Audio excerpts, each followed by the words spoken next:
Our next guest is here to discuss the concerns of mold in your home. It can be an issue that really derails a transaction, and I want to put it into perspective. Please welcome back from the real estate inspection company, Philippe Heller.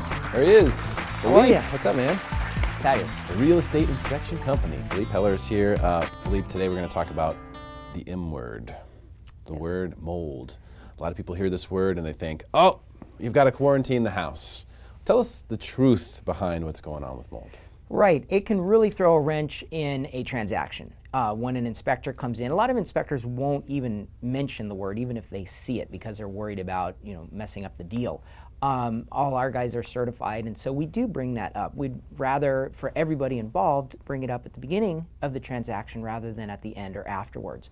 Now, a lot of times it gets way overblown when it's a small little spot of mold, let's say next to a shower door or something, just a simple remediation of just that little area, but they'll get remediation companies in there that blow it way out of proportion. So we like to keep it contained. See, that's what I've heard. Sometimes you say, oh, there's mold, it's going to be 10 grand at least, 15,000. Is that what you're talking about? Right. Where you get a third-party company comes in and says, oh, the insurance is going to pay for this, so. Yes, and they bill the insurance companies huge dollars. You get the big companies, remediation companies, and they know they can play the game and run up the bill, and they charge, it's like a hospital where they charge you $10 for an aspirin. They know if they use a pair of booties, they're going to charge you a lot of money. And they throw out very big numbers. In some of these cases, it's very easy to clean up. It's very easy to contain or to repair the actual mold. Now, in some cases, it's much worse, and remediation is justified. But that's in a very extreme circumstance is what you're telling me. Usually it's something that is persistent, something that's gone on for a long period of time, like bad irrigation, bad drainage, a leak, let's say under a shower pan, that's been leaking either under the house in a crawl space or within the cavity of the ceiling in a two-story house, and it's been going on for a long, long time, and now the wood's damaged. Those can be really significant repairs, in which case you do want to get a qualified remediation contractor. Okay, well, let's say it's the typical situation. It's a little bit of mold, it's a shower, it's behind a toilet or whatever it may be. You encounter this, you're inspecting a home, one of your guys is inspecting a home, they encounter this. Like, what are the steps to take to see what the severity is, or Sure. Is it really something that needs to have that much money spent on it? Yeah, well, the cause of mold is almost always moisture. So we look for moisture, and anytime you hire a mold inspector, they should include an inspection of the house to try and find the source of the moisture. Mold follows the moisture. And so there are several things we do. We have electronic moisture meters, and we're looking at plumbing, and we use our thermal cams, which we've had on the show before. And that's critical process in finding out what's causing the mold. Then there's the cleanup. If you do see some drywall, and here's a simple rule. If it's a porous material that has mold on it, it needs to be cut out and replaced. Bleach is not a proper cleaning method to get rid of mold. People do that, they spray some bleach on it and they think it's done. That's only good for solid surfaces like tile, or if it's in a toilet perhaps where mold can grow. So bleach is not the solution. It is not a proper solution. A lot of people think that. Correct. If it's a porous material, wood, drywall, anything like that, it needs to be cut out and removed. It's the only way to get rid of it. Okay. So you guys go in and look for moisture, do the testing. Yes. And then obviously, when you're doing an inspection, you're doing it typically, unless someone's doing a pre-listing inspection, which is highly recommended if you're going to sell a home. Correct. Most of the time you're doing inspections for the buyers. Yes. So you're wanting to tell them, you are there to tell them what is the severity of the issues with this property.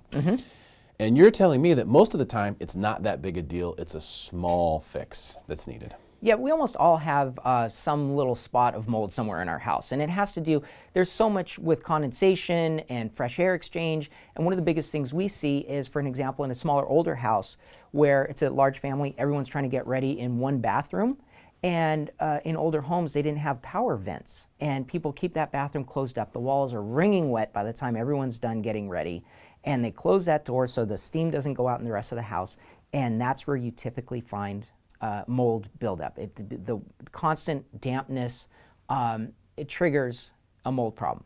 Or it could be in a laundry room. You've had issues in the laundry room with poorly vented dryer, and that could lead to a significant mold problem over time. Yeah, it's something I have to keep an eye on, because I know if that pipe there that's taking the air out, if it doesn't sit just perfectly on the exit there, Correct. then it's going to be shooting a lot of heat, which and is going to create moisture. Yep. in there. So I have to keep a close eye on that thing as a result. What are some of the toys you brought in today? Is this some of the stuff you guys use to figure out what's going on? It is. Like I said, all of our inspectors are certified mold inspectors, and so they're looking for causes of mold. And we include that visual mold assessment free with every inspection. So it's part of what we do. And that brings up any issues that we might find. If something comes up, we're all ready to test for it. And there's a couple of testing methods. There's really two basic kind of testing types. There's air testing, and that's where you can't see the actual mold, but maybe you smell something or you're suspicious, or somebody in the family who's going to live there has some health problems, and you just want to make sure that the air is clean and it's not going to affect their health. In which case, we use a small pump. This really is just a pump on a timer, essentially, and we can adjust the air flow. And we pump a certain amount of air through this little canister, and there's a little tiny slide in there that's a bit sticky, just like when we were in chemistry class in high school. And any particulates will get stuck on that slide after running this for a few minutes. We tape it up. That's what gets sent to the lab. And for evaluation, they'll tell you how much pollen, how much dust, how much dander, skin. I might want to do that in my house, just FYI sake. And then, of course, if there are mold spores, they'll tell you that. And we also take samples outside and inside because we have to compare to something. So if you live by the beach or you have a lush house in Rancho Santa Fe and it's very damp and there are some molds outside, which is natural, if it's the same level inside the house as outside, it's probably not a big deal. You want to make sure that the mold counts aren't really high inside compared to outside, because that means there's something originating in the house. Now, if there is visible mold under a sink or on a wall, we have a couple of ways to collect that. And that's a more direct collection method called bulk sampling. And this is like one of those slides I was referring to from chemistry class. Looks just Remember like that? it, yeah. Except it's sticky. So we pull this off and press it on and actually collect what we see. And then this gets also sent to the lab for evaluation. So and then if physical sample. Correct. And then if it's a harder to reach area, you may have seen something like this on TV where they collect it. It's a swab. It's just like a giant Q-tip, and this lets us get behind a cabinet or behind baseboards, which is a common location for air to get trapped in moisture. And then we put it in here, and then this gets sent off to the lab. So it's a pretty simple process. It's like a DNA kit here, very similar. CSI, product. I think, just showed up, but that's what you really need it, because when you're looking for mold, it's something that's you can't see with the eyes. I mean, you can sometimes see, what Number one looks way to we be. find it is you walk into a place that's been closed up and you can smell it almost immediately. Smell it, okay. And if you walk into a house and let's say it's been closed up for a couple of days, or maybe it's not lived in at the moment, and you walk in before everyone opens up all the windows, smell it. And if it smells musty and moldy, there could be a mold issue in the house.